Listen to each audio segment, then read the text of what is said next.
I never thought one phone call could erase 2 years of trying to build some kind of relationship. My name is Sarah, I'm 26, and until that call, my life finally felt stable. I'm marrying James in 3 weeks. We've been together for 5 years, and he is the complete opposite of the chaos that surrounded me as a kid. Perfect, steady, quiet, exactly what I needed. My parents divorced when I was 5. My father, Robert, just vanished. No child support, no calls, no birthday cards. Just a void. My mother, Evelyn, and my older brother, Michael, raised me. Michael has always been like a second father to me, reliable, caring, making sure he never slipped up so I could feel safe. 2 years ago, Robert suddenly showed up. A message on Facebook. Dry, a little awkward, saying he'd matured, corrected his mistakes, and understood where he went wrong. He wanted to make up for lost time. My first reaction was an absolute no. But Michael and James, strangely enough, convinced me to try. It's just coffee, Sarah. You have nothing to lose, James said. I agreed to the coffee. He looked old, tired, a little pathetic. He talked about some failed businesses, about how much he missed me, even though it sounded fake. But you know, when you carry this father-shaped hole your whole life, even fake attention feels like something. I started meeting him once a month. Always in a neutral place, always on my terms. We never really talked about the past, just the weather, his new job, my plans. It was like visiting a distant, not very interesting relative you had to be polite to. Emotionally, zero. But that regularity, even if it was hollow, created the illusion that I had a father. Robert even attended our engagement party, standing in the corner like a silent witness, but he was there. That was progress. Or so I thought. So, 3 weeks before the wedding, we had a final talk about the seating and who would walk me. It was a simple, mundane chat with James and Evelyn. We decided that Michael would walk me halfway down the aisle, and then my mother, Evelyn, would meet me, and we'd approach James together. For me, it was the perfect option, respect for the brother who was my father, and for the mother who was always my rock. A family compromise that reflected the reality of our life. I called Robert to simply inform him of the decision. I didn't think it would be an issue. I, the naive fool, thought he'd be happy to even be on the guest list. I started calmly. Hi, Robert. Just calling about the ceremony details. We decided that Michael and Evelyn will walk me. He didn't let me finish. What did you say? His voice was quiet but compressed like a fist. I repeated myself, slightly less sure. Michael and Mom. It's just our choice. And then he exploded. I am your father. Not him. What right does he have? I've been waiting for years. Do you know what it means for a man to walk his daughter down the aisle? This is my redemption. My chance. You are taking it away from me. You are taking away the most important, the most sacred moment of my life. You are ruining my wedding. Silence hung in the air. He said, you are ruining my wedding. Not ours, not yours, but mine. As if I was just scenery in his personal, father's forgiveness, play. I never thought one phone call could erase 2 years of trying to build some kind of relationship. I just hung up without saying a word, feeling all my efforts, all my restraint, turn into a layer of ice. This wasn't about the wedding. It was about the fact that he still didn't care about my feelings. He only cared about the role I was supposed to give him. That evening, for the first time in a long time, I truly felt like that little 5-year-old girl who didn't understand why she had been abandoned. And then I felt rage. Not towards him, but towards myself, for allowing him back in to hurt me again. This was just the beginning, but I already knew everything was going downhill. And I was right. After I hung up on Robert, I didn't cry. I didn't even yell. I just stood there in the kitchen, holding the phone, feeling the silence James's house usually has. It wasn't the anger you express with screaming. It was the cold, solid kind that settles deep in your chest and stays there, like a stone. It was the realization that nothing had actually changed in 2 years. Robert hadn't come back to be a father. He came back because he wanted an audience for his redemption arc, and my wedding was supposed to be the dramatic finale. James walked in a minute later. He'd been in the living room. What happened? I heard something. I just shook my head. He's angry. Because of Michael and Mom. He said I was ruining his wedding. James, bless his heart, is a very logical person.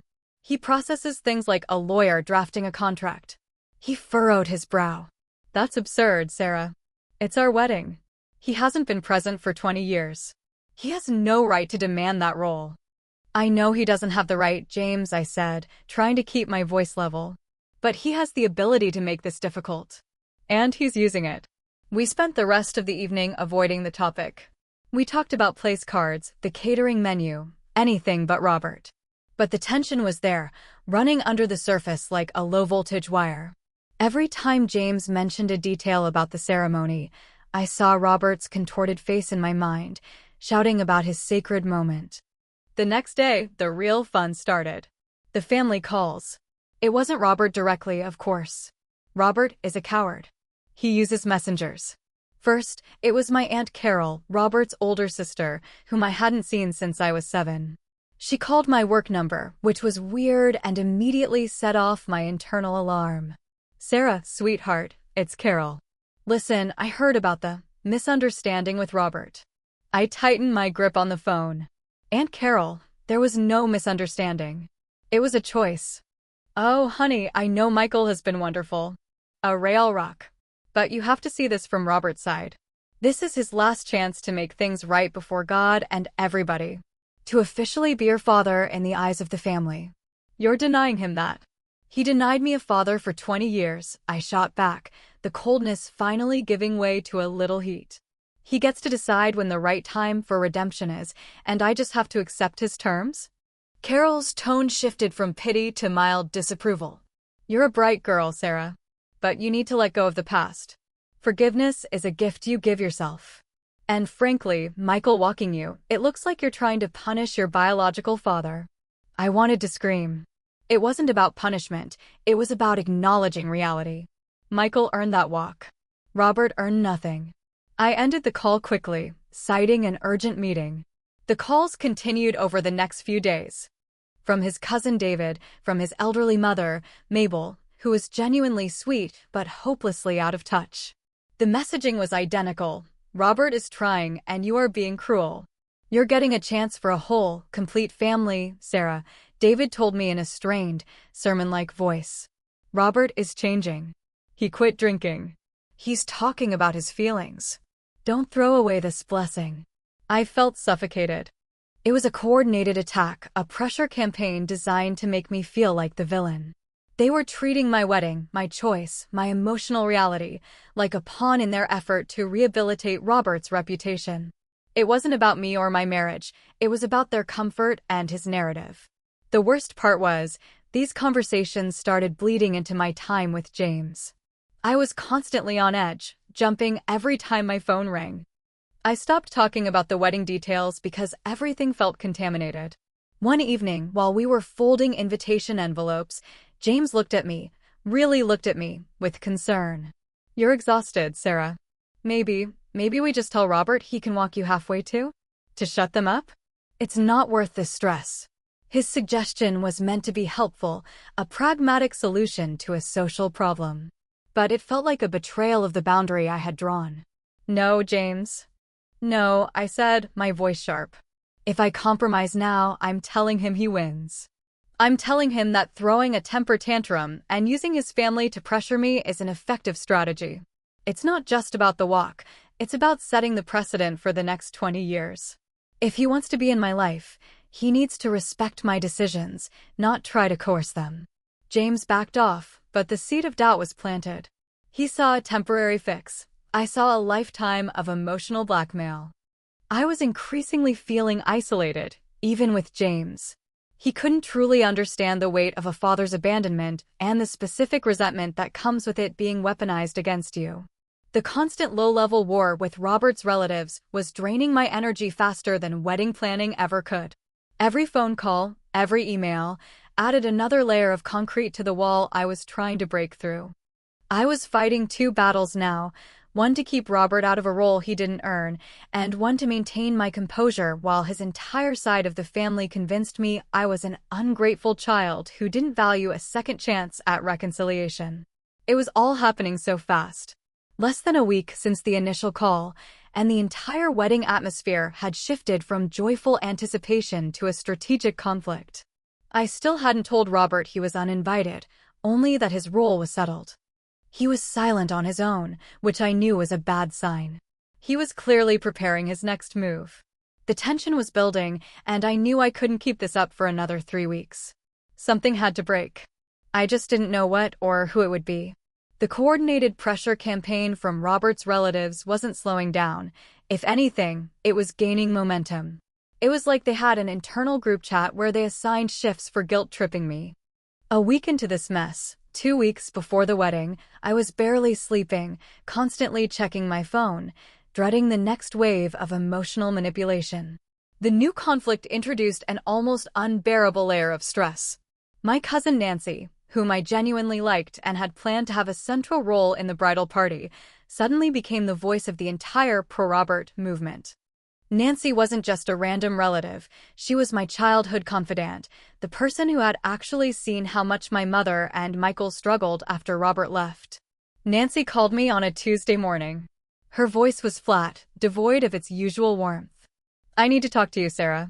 About everything." I tried to keep it light. "If this is about who walks me, Nancy, my decision is final. I'm too stressed to argue about it." "It's about more than that," she insisted. "It's about what you're doing to Robert." I took a deep breath, fighting the urge to hang up. "What I'm doing?" "I'm getting married, Nancy." He's the one demanding a role he never earned, and then having his relatives harass me. "He's family," she said, the words cutting like glass. "And he's trying. He's telling everyone he is trying.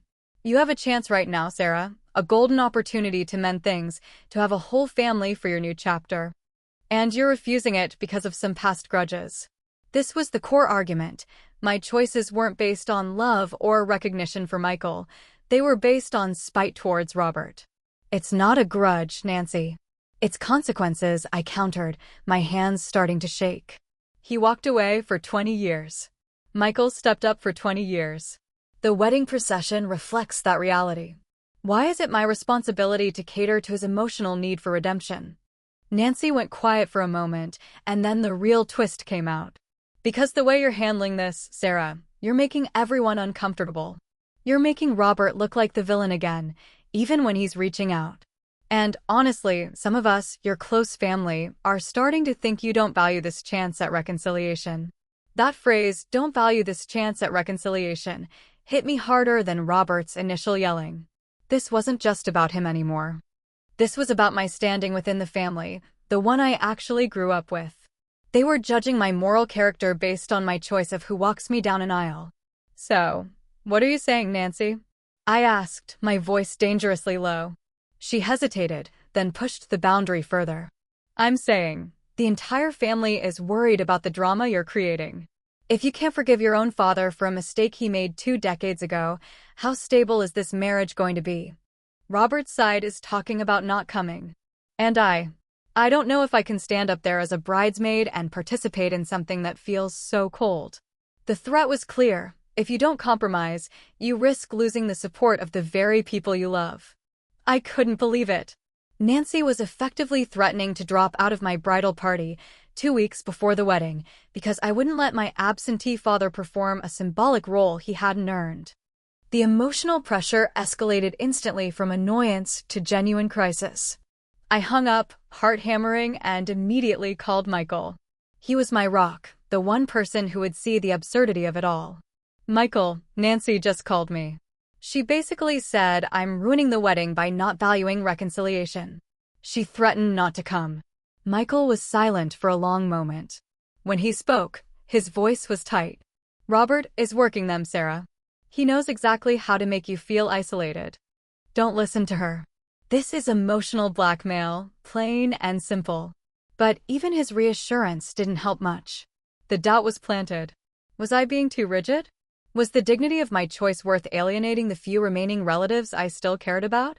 The entire event, which should have been about celebrating love, was rapidly morphing into a moral test, a test of my capacity for forgiveness and family loyalty, judged by a man who had earned neither. I tried to talk to James again, but he was stressed about the mounting costs and the guest list confirmations. He was seeing the wedding logistics crumble. I was watching my emotional stability dissolve. "Can't we just focus on the seating chart?" he pleaded that night. "I'm going crazy with these RSVPs." He didn't get it. The seating chart was the least of my problems. I was facing the possibility of walking down the aisle with my brother and mother, only to look out and see a sea of empty chairs where Robert's entire side of the family should have been, all because I chose Michael over Robert. The irony was suffocating. I was fighting for my right to honor the people who stayed, and in doing so, I was being accused of rejecting the concept of family entirely. The tension was so thick I could barely breathe. Something had to break, and I knew Robert was just waiting for me to crack under the pressure. The escalation of tension, the threat from Nancy, and the mounting judgment from Robert's relatives forced me into a state of constant, low-level emotional defense. It was a week and a half before the wedding. My dream wedding was now feeling like a hostage negotiation, and I was rapidly running out of leverage. I stopped answering my phone unless the caller ID showed James, Michael, or Mom. I felt like I was hiding, but every conversation I had with Robert's side of the family ended with me being told I was morally bankrupt for not valuing reconciliation. It was insidious. One Thursday, my mother, Evelyn, came over. She looked tired, even more than usual. She wasn't carrying flowers or wedding magazines. She was carrying an envelope. She sat down at the kitchen table, pushing the envelope toward me. "This arrived this morning, Sarah. It's registered mail." I looked at the formal, legalistic lettering. It wasn't from Robert, but from his new wife, Patricia. I hadn't even known her name until Robert started his reconciliation tour. She'd been introduced briefly as a supportive partner. I hesitated, feeling a deep wave of dread. "What is it, Mom?" "I don't know," she admitted, her voice flat. "But whatever it is, it's Robert's last play. He's desperate." I ripped it open. Inside was a formal letter, typed and signed by a local law firm. It wasn't a cease and desist or any legal threat about the wedding itself. It was far more manipulative. The letter stated that Robert was offering to pay the full, remaining balance of the wedding venue costs, which were significant. It was a large, four-figure amount that James and I had worked hard to save up for. But there was a condition attached. The money would be paid directly to the venue by his lawyer, under the explicit condition that Robert be listed as father of the bride on all printed materials, including the official program and seating chart, and that he be allowed to deliver a short, 3-minute speech immediately before Michael's toast, acknowledging his role in raising me. The letter ended with a line that was clearly penned by Robert himself, but filtered through the lawyer's professionalism. "This gesture is made in good faith, as a final attempt at reconciliation and financial support, demonstrating a father's enduring love for his daughter." I stared at the number on the page. It would eliminate the last major debt we had before starting our marriage. It was real money, enough to significantly ease our financial stress. But it wasn't about the money. It was about buying a narrative. He wasn't paying for the wedding. He was trying to buy the role, the story, and the public validation that he was a good father, using our financial vulnerability as a weapon. My mother watched me, her expression unreadable. "I can pay it off myself, Sarah," she said quietly. "If that's what's worrying you. I have enough savings. Don't let him do this." But that wasn't the core of the dilemma. I looked at my mother. She had worked 2 jobs for years to raise us. Taking her savings would mean delaying her retirement, forcing her to sacrifice more for Robert's mistakes. James and I could pay the debt, eventually, but the weight of it was real. The moral dilemma was crushing me. Refuse the money. Stand firm on the principle that love and presence cannot be bought. Honor Michael and Mom's sacrifices. But this means taking on the financial stress ourselves or forcing my mother to use her retirement savings. It also confirms to Robert's relatives that I am unforgiving and stubborn, potentially causing more family strife at the event. Accept the money, eliminate the debt, ease James's financial anxiety, and potentially stop the harassment from Robert's relatives, since he would have won the narrative. But this means letting Robert rewrite history in front of everyone, giving him the validation he craves and effectively nullifying Michael's role as the true father figure. It means selling my integrity for cash. This wasn't just about a walk down the aisle anymore. This was about selling my truth. James came home and, after reading the letter, he was immediately drawn to the financial relief. "Sarah, this is huge. This is our deposit for the house we wanted. We can skip the speech, we can shorten it, barely acknowledge him. But the money, we'd be fools to say no. And what about Michael? What about Mom?" I felt my voice rising. "They know the truth, James. Everyone knows he was gone. And you want me to stand up there and let him declare he raised me? It's a lie." James was pragmatic, almost cold. "It's 3 minutes of public theater, Sarah. A lie that gets us out of crippling debt. The people who matter, Michael and Evelyn, they know the truth. We know the truth. Can we afford to be this principled when he's offering a lifeline?" I felt a profound sense of isolation. James saw a spreadsheet. I saw a betrayal. The weight of the next decision, accepting or rejecting the money and the condition, felt heavier than the wedding itself. It was the point of no return. If I took the money, I was silencing the pain of 20 years for financial comfort. If I refused, I was embracing financial hardship and alienating my fiancé, who was starting to view my principles as unnecessary drama. I knew what I had to do, but the cost of the decision, whatever it was, felt absolutely enormous. The wedding was barely 10 days away, and the climactic moment was hurtling toward me faster than I could process. I spent 48 hours with that letter from Robert's lawyer on my kitchen counter. It wasn't just paper. It was a physical representation of the moral and financial battlefield I was trapped on. James kept looking at it, then at me, the silent plea in his eyes begging me to take the easy way out. He'd even started calculating how quickly we could put a down payment on a place if we accepted. He saw a solution. I saw a soul-crushing compromise. My mother, Evelyn, was the one who broke the deadlock, not with a dramatic speech, but with a quiet statement. She came over on Saturday morning, holding a printout of her savings account balance. "Sarah," she said, without preamble, "I'm paying the venue off. I can afford it.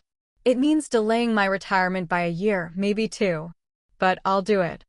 I immediately started shaking my head. "Mom, no. That's your future. I can't let you sacrifice that because of him." She laid the paper down and looked directly into my eyes. "It's not a sacrifice, Sarah. It's an investment. An investment in your peace, and an investment in Michael's dignity. Robert wants to buy the narrative that he's a father. He wants to buy the right to stand up there and lie about the past 20 years. The price of that lie is too high, Sarah. It's higher than what the venue costs. Don't sell your truth to him, not for any amount of money. I'd rather work until I'm 80 than watch him stand there and pretend he earned the right to speak at your wedding."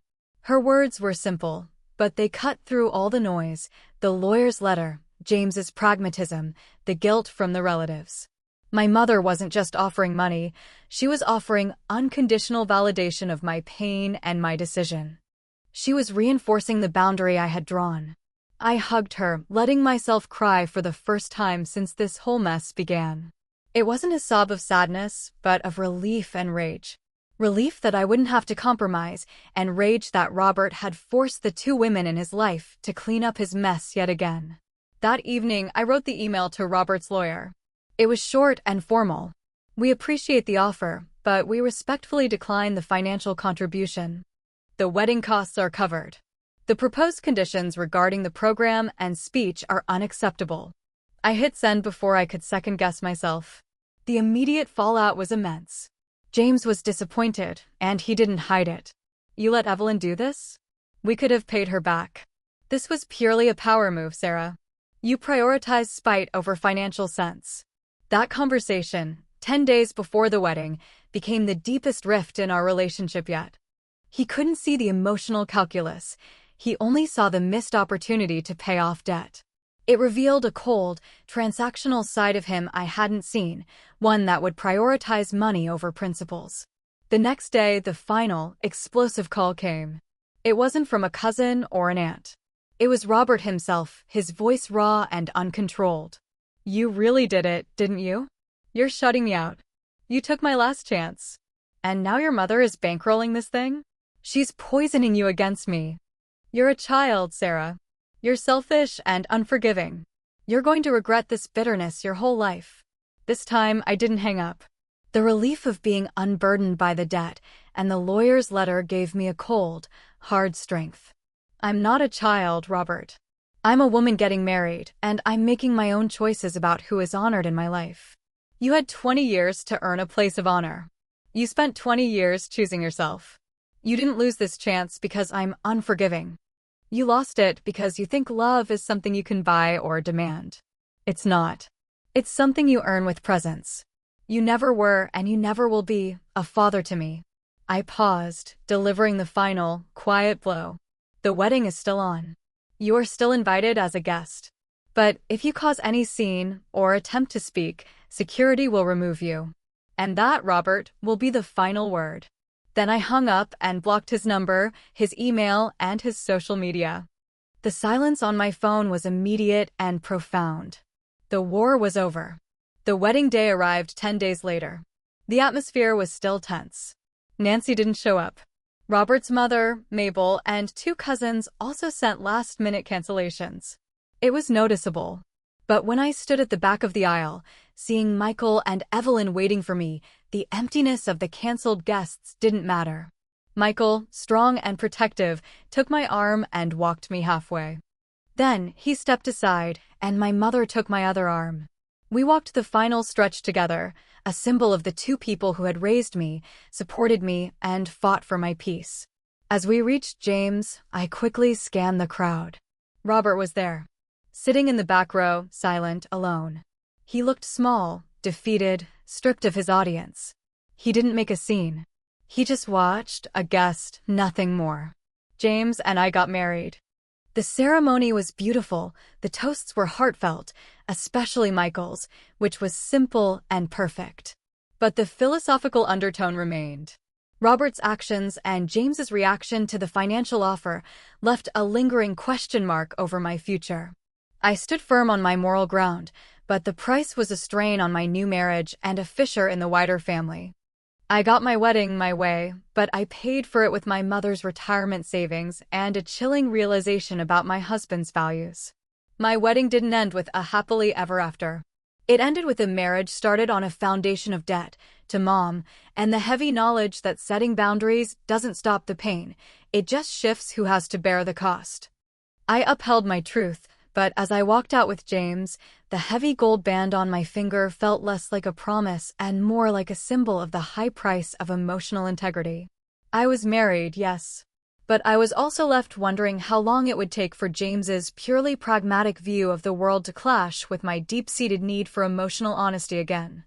The conflict with Robert was resolved, but the conflict with James, which started in that kitchen over a lawyer's letter, felt like it was just beginning.